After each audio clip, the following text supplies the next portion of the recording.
TMC सांसद महुआ मोइत्रा को जब संसद से निष्कासित किया गया तब वो मीडिया के सामने आई और कह रही थी कि उन्हें जानबूझकर मोदी सरकार टारगेट कर रही है और चुप कराने की कोशिश कर रही है।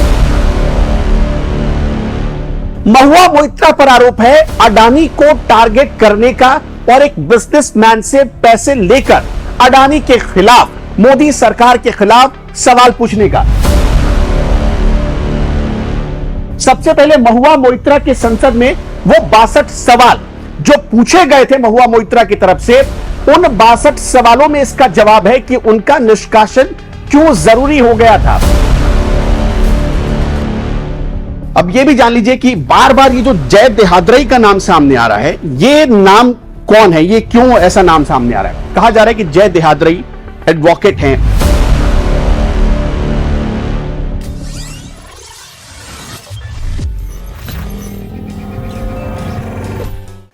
नमस्कार। टीएमसी सांसद महुआ मोइत्रा को जब संसद से निष्कासित किया गया तब वो मीडिया के सामने आई और कह रही थी कि उन्हें जानबूझकर मोदी सरकार टारगेट कर रही है और चुप कराने की कोशिश कर रही है और वो दुर्गा बनकर आएंगी और एक ना एक दिन इसका हिसाब लेंगी।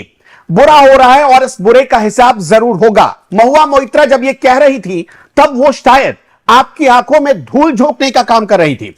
क्यों धूल झोंक रही थी और महुआ मोइत्रा की वो कौन सी सच्चाई है जिसे चुटकियों में जो संसद की एथिक्स कमेटी थी उसने पकड़ लिया। आखिर निष्कासन का फैसला क्यों लिया गया और उस कमेटी ने यह फैसला लिया जिसमें बीजेपी के 7 लोग मेंबर थे और 8 लोग ऐसे थे जो गैर भाजपाई थे। उसके बाद भी महुआ मोइत्रा फंस गई, उनके खिलाफ सबूत पाए गए और महुआ मोइत्रा को संसद से निष्कासित कर दिया गया। हम आपके सामने कुछ फैक्ट लेकर आए हैं और इस फैक्ट को समझने के लिए आपको आखिर तक इस वीडियो को देखना पड़ेगा और वीडियो की कोई भी जानकारी अगर आपको अच्छी लगी तो वीडियो को शेयर करिएगा, जरूर लाइक करिएगा और कमेंट करना बिल्कुल मत भूलिएगा। हमारे पीछे आप कुछ स्क्रीन पर देख रहे हैं, अगर ये आपके पढ़ने में आ रहा हो, हम आपको समझाते हैं कि हम ये क्यों दिखा रहे हैं, हमारे पीछे ये क्यों है। सबसे पहले महुआ मोइत्रा के संसद में वो 62 सवाल जो पूछे गए थे महुआ मोइत्रा की तरफ से, उन 62 सवालों में इसका जवाब है कि उनका निष्कासन क्यों जरूरी हो गया था। आप बहुत ध्यान से सुनिएगा। साल 2019 में लोकसभा के चुनाव होते हैं, महुआ मोइत्रा जीतकर लोकसभा पहुंचती हैं टीएमसी की टिकट पर और उसके बाद से यह सारा खेल शुरू होता है। महुआ मोइत्रा पर आरोप है अडानी को टारगेट करने का और एक बिजनेसमैन से पैसे लेकर अडानी के खिलाफ, मोदी सरकार के खिलाफ सवाल पूछने का। 2019 में पहली बार महुआ सांसद बनी थी कृष्णा नगर से चुनाव जीतकर। आप सामने देखिए, उन्होंने जो 28 मंत्रालय हैं, जिनके मंत्री 28 बनते हैं, उन 28 मंत्रालयों से जुड़े 62 सवाल महुआ मोइत्रा ने संसद में पूछे थे। लेकिन उन 62 सवालों में कुछ एक सवाल ऐसे थे जो जिस पर डाउट हुआ और डाउट इतना बड़ा हुआ कि एथिक्स कमेटी के पास यह मामला गया, जांच हुई और उसके बाद महुआ मोइत्रा दोषी पाई गई। उन 62 सवालों में से 9 सबसे ज्यादा सवाल पेट्रोलियम और नेचुरल गैस मंत्रालय से जुड़े हुए पूछे गए थे। सबसे ज्यादा 9 सवाल जो महुआ मोइत्रा ने अपने इन 4 सालों के कार्यकाल में पूछा, 62 सवालों में से 9 सवाल वो नेचुरल गैस और पेट्रोलियम मंत्रालय से जुड़े थे, 8 सवाल फाइनेंस मिनिस्टर से जुड़े हुए थे और 9 सवाल जो महुआ मोइत्रा ने पूछे थे वो संसद में अडानी ग्रुप से जुड़े हुए पूछे गए थे। और ये जो 9 सवाल है, ये जो 9 सवाल महुआ मोइत्रा ने पूछे, इन्हीं 9 सवालों ने महुआ मोइत्रा पर बहुत बड़े सवाल खड़े किए और इसी वजह से उन पर आरोप लगा। एक बीजेपी सांसद ने चिट्ठी लिखी, उसके बाद आरोप लगा, जांच हुई। 6 सवाल पेट्रोलियम मंत्रालय के लिए पूछे गए, एक सवाल वित्त, नागरिक उड्डयन और कोयला मंत्रालय से जुड़े हुए पूछे गए। लेकिन ये जो आप यहां पर जो सवाल देख रहे हैं, ये सिर्फ अडानी के लिए पूछे गए हैं, अडानी को टारगेट करते हुए पूछे गए हैं। 9 सवाल संसद में अडानी ग्रुप से जुड़े हुए पूछे गए। अडानी ग्रुप को जो पेट्रोलियम मंत्रालय से चीजें मिली थी उससे जुड़े हुए 6 सवाल पूछे गए और अडानी ग्रुप से ही जुड़े हुए 2 सवाल पूछे गए, वित्त मंत्रालय और नागरिक उड्डयन और कोयला मंत्रालय से। यानी कुल मिलाकर अगर आप देखेंगे तो 17 सवाल हो जाते हैं। अभी तक हमने बताया आपको 28 मंत्रालय हैं, 4 साल 28 मंत्रालय और 62 सवाल कुल महुआ मोइत्रा ने पूछे, जिसमें से ये 17 सवाल सिर्फ अडानी को टारगेट करते हुए पूछे गए थे और यहीं से महुआ मोइत्रा पर बहुत बड़ा सवाल खड़ा हुआ। लेकिन महुआ मोइत्रा का यह मामला खुला कैसे? संसद की एथिक्स कमेटी के पास यह जांच कैसे पहुंची, हम आपको कुछ उसके भी सबूत दिखाना चाहते हैं, कुछ ग्राफिक्स के जरिए आपको समझाने की कोशिश करते हैं कैसे यह मामला पहुंचा। सबसे पहले यह देखिए कि एथिक्स कमेटी के पास यह रिपोर्ट में जो एथिक्स कमेटी ने महुआ मोइत्रा को दोषी पाया है, उस कमेटी के पास आखिर जांच में क्या क्या मिला है, क्यों महुआ मोइत्रा जो संसद के बाहर आकर आज आग बबूला हो रही थी और उन्हें बचाने के लिए सोनिया गांधी और बाकी जो कुछ पार्टियां जिसमें सीपीएम भी शामिल थी, जो कि टीएमसी की धुर विरोधी मानी जाती है, वो पार्टियां जो आग उगल रही थी, बहुजन समाज पार्टी के सांसद थे उसमें, तो ये जो आग उगल रहे थे आखिर क्यों, किस वजह से, किसको बचाया जा रहा था, एथिक्स कमेटी पर सवाल उठाए जा रहे थे। हम ये भी आपको आगे दिखाएंगे कि एथिक्स कमेटी में कौन कौन लोग हैं और क्यों सवाल उठाने का अधिकार कांग्रेस हो, सीपीएम हो या मोदी विरोधी पार्टियों को नहीं बनता है, यह भी आपको दिखाएंगे। सबसे पहले एथिक्स कमेटी ने क्या क्या कहा रिपोर्ट में वो देखिए। महुआ मोइत्रा का अकाउंट जुलाई 2019, हमने आपको बताया कि जून में मोदी सरकार ने शपथ ग्रहण लिया था, उसके बाद से यह सारा खेल शुरू हुआ। जुलाई महीने से, जुलाई 2019 से अप्रैल 2023 के बीच यूएई से, यानी कि भारत के बाहर से 47 बार ऑपरेट हुआ था महुआ मोइत्रा का अकाउंट। 4 बार यूएई महुआ मोइत्रा गई थी और यह भी जानकारी मिल रही है कि एक ही आईपी एड्रेस से किसी ने 47 बार महुआ मोइत्रा के अकाउंट को लॉगिन किया था। और यही सबसे बड़ा सवाल खड़ा होता है कि महुआ मोइत्रा जब यूएई में नहीं थी, सोचिए 47 बार लॉगिन हुआ एक ही आईपी एड्रेस से, सिर्फ 4 बार गई वो यूएई के दौरे पर, लेकिन 47 बार अलग अलग तारीखों में, उन 4 तारीखों को छोड़कर जब महुआ मोइत्रा वहां पर थी, कैसे लॉगिन हुआ, यह बड़ा सवाल है। महुआ मोइत्रा द्वारा पूछे गए 61 सवालों में से 50 सवाल बिजनेसमैन दर्शन हीरानंदानी, यह नाम याद रखिएगा, दर्शन हीरानंदानी के पसंद के थे। दर्शन हीरानंदानी विदेश में रहते हैं। आचार समिति यानी एथिक्स कमेटी ने बताया है कि पासवर्ड शेयर करने से गुप्त जानकारी विदेशी एजेंसियों के हाथ लग सकती है और महुआ मोइत्रा ने जो अपना पासवर्ड था वो शेयर किया था दर्शन हीरानंदानी से। बहुत बड़े बिजनेसमैन है ये, और दर्शन हीरानंदानी ने भी एथिक्स कमेटी को बताया कि ऐसा हुआ था। उन्होंने भी जब यह खुलासा किया तो एथिक्स कमेटी के अपने होश उड़ गए। एक सांसद जिसके ऊपर कुछ जिम्मेदारी है वो ऐसा कर सकता है। एथिक्स कमेटी के हवाले से यह भी पता चला है कि संसदीय लॉगिन शेयर करने का मतलब कि बाहरी लोगों को ऐसे कई संवेदनशील दस्तावेज मिल सकते हैं जो सांसदों के साथ शेयर किए जाते हैं। आपको पता है एक एनआईसी होती है, एक संस्था है, सरकार की जितनी वेबसाइट्स होती हैं उनकी वो देखभाल करती है। यहां तक कि जो सुप्रीम कोर्ट, हाई कोर्ट, कई बड़े हाई कोर्ट्स, जो संसद की लोकसभा की कार्यवाही, अलग अलग राज्यों की विधानसभा की कार्यवाही, कुछ एक राज्य, वो सब आपको एनआईसी पे उसकी कार्यवाही मिल जाएगी, उसकी डिटेल्स मिल जाएंगी, वो सब वहां पर मिलती है। और वो पासवर्ड जब शेयर होता है तो वहां से जानकारियां लीक होने का खतरा हो जाता है। आप सोचिए, कुछ चीजें गोपनीय होती है। जब एक सांसद बनकर संसद में जाता है तो वो गोपनीयता की शपथ लेता है, उसके बाद भी उन्होंने शेयर कर दिया। जो संवेदनशील दस्तावेज थे वो जा सकते थे दूसरों के हाथ, और दूसरों के हाथ लग जाते तो आप सोच कर देखिए कि क्या हो सकता था। समिति ने यह भी बताया कि जम्मू और कश्मीर परिसीमन विधेयक 2019, यानी याद करिए जब आर्टिकल 370 हटाया गया था उस दौर में, ट्रिपल तलाक समेत करीब 20 विधेयक पब्लिक डोमेन में आने से पहले ही सांसदों के साथ शेयर किए गए थे। समिति ने कहा कि ऐसे दस्तावेजों के शेयर होने से बहुत बड़ा खतरा, एक तरीके से लोगों को बहुत बड़ा खतरा, भारत के लिए बहुत बड़ा खतरा था। लेकिन इसकी परवाह किए बगैर महुआ मोइत्रा ने अपने लॉगिन और पासवर्ड एक बिजनेसमैन के कहने पर किसी दूसरे को दे दिए, और वो लॉगिन करते हुए इन सारे दस्तावेजों को देखता था, सवाल पूछता था, सवाल पूछवाता था। अब यह मामला कैसे सामने आया ये भी देख लीजिए। महुआ मोइत्रा ने 6 नवंबर को यह दावा किया था कि 7 नवंबर को होने वाली लोकसभा की एथिक्स कमेटी की बैठक इसलिए स्थगित कर दी गई ताकि कमेटी के मेंबर कांग्रेस सांसदों को कार्यवाही से दूर रखा जा सके। एथिक्स कमेटी की बैठक पर बहुत सवाल खड़े हुए। आज संसद में भी बहुत सारे सांसदों ने कहा कि अचानक ये पटल पर ले आया गया, थोड़ा इंतजार कर लेते, कमेटी की रिपोर्ट पढ़ने भी नहीं दी गई।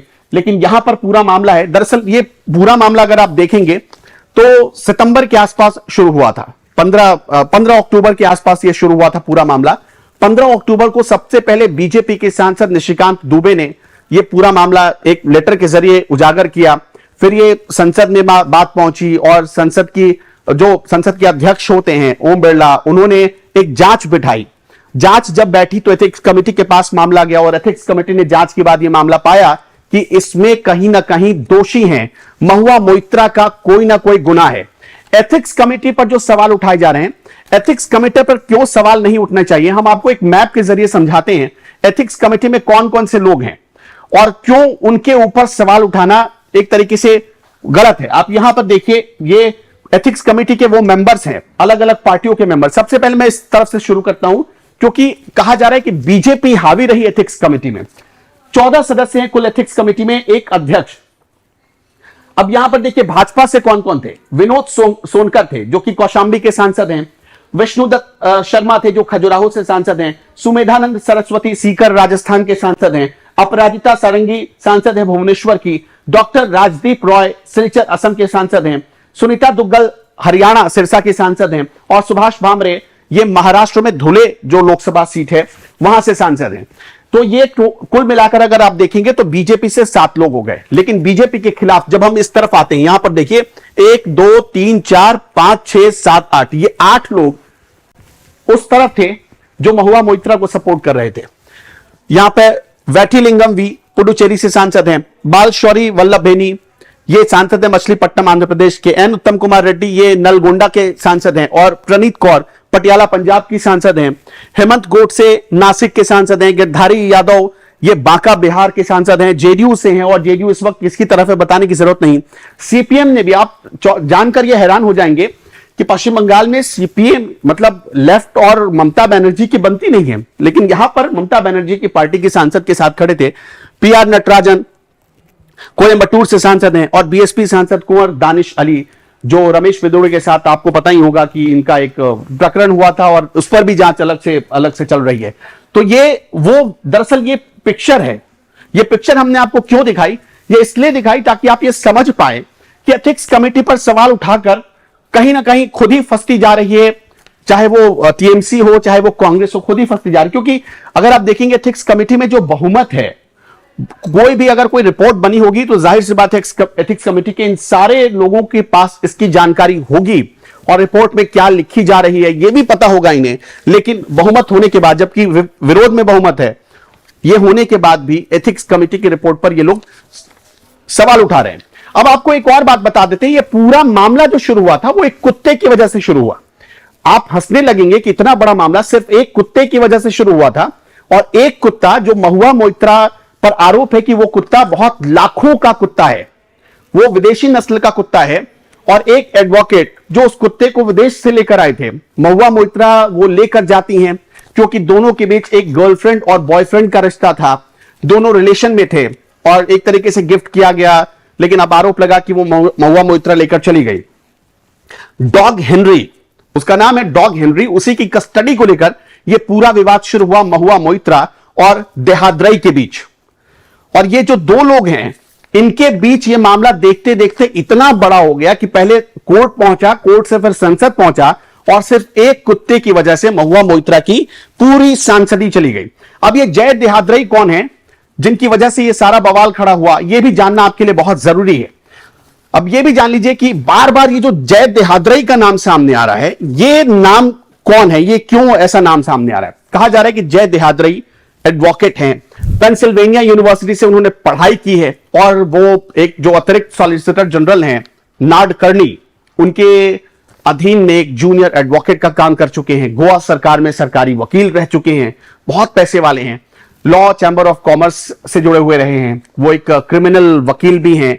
और कहा यह भी जाता है कि बड़े बड़े लोगों के साथ उनका उठना बैठना है और इसी वजह से जय देहाद्रई भी बहुत पावरफुल आदमी है, वो कोई छोटे मोटे आदमी नहीं है। अब इसमें एक और बात सामने आ रही है कि जो जय देहाद्रई और महुआ मोइत्रा है, इन दोनों के बीच 3 साल तक रिलेशन था। दोनों 3 साल तक रिलेशन में रहे। जय देहाद्रई का जब उनका बर्थडे होता था तब वो उनके घर जाती थी, वहां पार्टी होती थी और पार्टी में बकायदा वो भी एक तस्वीर सामने आई कि वहां क्या क्या होता था। शशि थरूर की भी एक तस्वीर सामने आई थी जिसमें कहा गया कि जय देहाद्रई के यहां जब पार्टी हो रही थी तो शशि थरूर भी वहां मौजूद थे, महुआ मोइत्रा ही मौजूद थी। और जब ये पूरा विवाद शुरू हुआ तब वही तस्वीर लोगों के सामने रखी गई और उसके बाद एक टर्म दिया गया जिल्टेड एक्स। और जिल्टेड एक्स का दरअसल मतलब यह होता है कि आपका किसी के साथ रिलेशन हो और वो जब टूट जाए तो जानबूझकर, मतलब उसको परेशान करने के लिए इतना उसे तोड़ मरोड़ दो आरोपों को कि वो सामने वाला मानसिक रूप से परेशान हो जाए। ये महुआ मोइत्रा ने बार बार संसद में भी कहा, एथिक्स कमेटी के पास भी कहा। और इसके बाद जो, चूंकि दोनों पार्टनर थे, जय अनंत देहाद्रई और महुआ मोइत्रा, तो जय ने बहुत सारे गिफ्ट दिए उन्हें, और जब उन्हें गिफ्ट दिए तो जब ये ब्रेकअप हुआ, दोनों का रिलेशन टूटा, तो जय ने अपने सारे गिफ्ट मांगे उनसे, लेकिन महुआ मोइत्रा ने वो सारे गिफ्ट नहीं दिए, जिसमें से उनका एक बेशकीमती कुत्ता जिसे बहुत प्यार करते थे जय अनंत देहाद्रई, वो प्यार की वजह से ये सारा मामला कोर्ट तक पहुंचा। ईगो का भी मामला हो गया धीरे धीरे देखते देखते, और ये इतना बड़ा मामला हो गया कि सबसे पहले बाराखंबा पुलिस स्टेशन में देहाद्रई ने कंप्लेन लिखवाई। उन्होंने महुआ मोइत्रा पर आरोप लगाया कि घर में जबरन वो घुस गई थी, वहां से उनके सामान चोरी किए गए और बहुत सारी चीजें वो महुआ मोइत्रा अपने पावर के दम पर उठाकर लेकर चली गई। ये जय ने आरोप लगाया। फिर मामला धीरे धीरे आगे बढ़ता चला गया, कोर्ट में पहुंचा, और कोर्ट से धीरे धीरे कुछ तस्वीरें लीक हुई। जय ने कुछ तस्वीरें लीक कर दी महुआ मोइत्रा की, और वो तस्वीरें लीक होने के बाद निशिकांत दुबे ने सबसे पहले इसे कैच किया। महुआ मोइत्रा और निशिकांत दुबे का एक पुराना विवाद रहा है, उसकी हिस्ट्री रही है। महुआ मोइत्रा ने एक बार निशिकांत दुबे पर आरोप लगाया था कि उनके सर्टिफिकेट वो ओरिजिनल नहीं है, उसमें बहुत सारे तथ्य छेड़छाड़ किए गए हैं। अपनी उम्र और पीएचडी की डिग्री के बारे में डॉक्टर निशिकांत दुबे ने गलत जानकारी दी थी, और वहां से महुआ मोइत्रा और निशिकांत दुबे के बीच एक जो है विवाद बहुत ज्यादा बढ़ा था, और यह विवाद इस हद तक बढ़ गया कि पूरी पोल महुआ मोइत्रा की खोल दी निशिकांत दुबे ने। निशिकांत दुबे गोड्डा, झारखंड में एक लोकसभा सीट है गोड्डा, वहां से सांसद हैं, और निशिकांत दुबे ने ही यह सारा मामला इस तरह से संसद में जब उठाया तो इसकी जांच की गई। वैसे आपको एक और बात बता दें कि जो इसमें एक बिजनेसमैन का नाम सामने आ रहा है, दर्शन हीरानंदानी, वो भी बहुत अहम किरदार है इसके, क्योंकि दर्शन हीरानंदानी रियल एस्टेट कारोबार के बहुत बड़े बिजनेसमैन, उनका बहुत बड़ा अंपायर माना जाता है। Education, energy, real estate, hospitality, logistic, उसमें मतलब अडानी जिस जिस एरिया में है, जिस जिस सेक्टर में काम करते हैं, करीब करीब हीरानंदानी के बिजनेस वहां भी हैं। नवंबर 2017 में वो एक विवाद में भी फंसे थे दर्शन हीरानंदानी। पैराडाइज पेपर्स एक सामने आया था, जिसमें 80 देशों के टैक्स चोरी के मामले सामने आए थे। भारत के कुछ बिजनेसमैन थे जिन पर टैक्स चोरी का आरोप लगाया गया था, और वो पैराडाइज पेपर्स के नाम से एक विवाद खड़ा हुआ था उस वक्त, उसमें हीरानंदानी का नाम सामने आया था। दर्शन हीरानंदानी पर आरोप यह है कि उन्होंने ही महुआ मोइत्रा के लॉगिन और पासवर्ड लेकर अडानी के खिलाफ सवाल पूछे, ताकि वो अडानी के खिलाफ कुछ ऐसे सबूत जुटा सके या संसद पर एक तरीके से दबाव बना सके कि संसद की कमेटी या संसद या सरकार अडानी के खिलाफ कोई एक्शन ले। कहा तो यह भी जा रहा है कि वही जो दस्तावेज थे वो बाद में कांग्रेस नेताओं के पास पहुंचे कि अडानी को कैसे घेरना है संसद में। इस पर अब कांग्रेस पर भी सवाल उठने लगे हैं कि जानबूझकर अडानी को टारगेट किया गया कुछ बिजनेसमैन के इशारे पर। जब ये आरोप लग रहे थे दर्शन हीरानंदानी पर, तो जांच इसकी शुरू हुई, सीबीआई तक भी यह जांच पहुंच गई है, और सीबीआई इस मामले में भी जांच कर रही है। दर्शन हीरानंदानी से जब सवाल पूछा गया, तब उन्होंने इन आरोपों को कबूल कर लिया। उन्होंने कह दिया कि हां, महुआ मोइत्रा को हमने बहुत सारी चीजें गिफ्ट की हैं, और इसके बदले उन्होंने लोकसभा की लॉगिन और पासवर्ड को हमारे साथ शेयर किया था, कॉम्प्रोमाइज किया था, जिसकी वजह से उन्होंने ये सवाल सजेशन में दिए थे। और यहीं से महुआ मोइत्रा फंसती चली गई, और आज इतना फंस गई कि उनकी संसद की सदस्यता भी चली गई है। तो अब आपके ऊपर हम छोड़कर जाते हैं कि महुआ मोइत्रा जो अब संसद के बाहर आकर जब वो निष्कासित हो चुकी हैं और ये सवाल उठा रही हैं कि एथिक्स कमेटी ने उनकी नहीं सुनी, वो सही हैं, वो दुर्गा की तरह हैं, अब यहां से बीजेपी की राजनीतिक अंत शुरू हो रहा है, ये जो सारे आरोप लगा रही हैं, क्या इन आरोपों का कोई मतलब बनता है? ये आपके ऊपर छोड़कर जाते हैं। और क्या महुआ मोइत्रा जैसे लोगों को संसद में एक सांसद की हैसियत से रहने का हक बनता है?